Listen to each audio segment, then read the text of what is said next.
السلام علیکم ناظرین، آج ہم تاریخی اسلام کے ایک ایسے مبارک دن کا ذکر کر رہے ہیں جو اپنی نوعیت میں منفرد اور بے مثال ہے۔ آج 13 رجب ہے اور یہ وہ عظیم دن ہے جب اللہ کے گھر خانہ کعبہ کے اندر امیر المومنین شیر خدا حضرت علی ابن ابی طالب کرم اللہ وجہہ الکریم کی ولادت ہوئی۔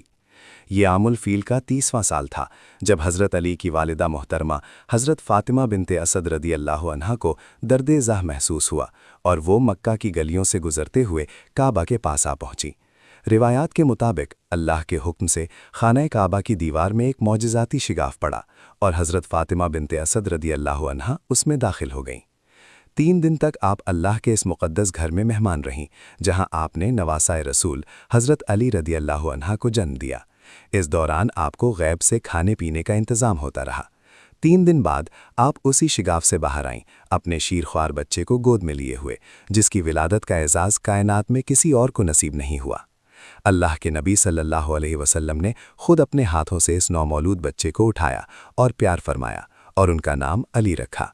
حضرت علی رضی اللہ عنہ کی زندگی کا ایک ایک لمحہ اسلام کی خدمت، بہادری اور حق پرستی کی روشن مثال ہے۔ سبحان اللہ، یہ تھا مولود کعبہ کا عظیم الشان واقعہ۔ دوستوں، کمنٹ سیکشن میں مولا علی مدد یا علی ضرور لکھیے اور اس ویڈیو کو اپنے دوستوں کے ساتھ شیئر کریں تاکہ ہر کوئی اس فضیلت کو جان سکے۔ جزاک اللہ خیرہ۔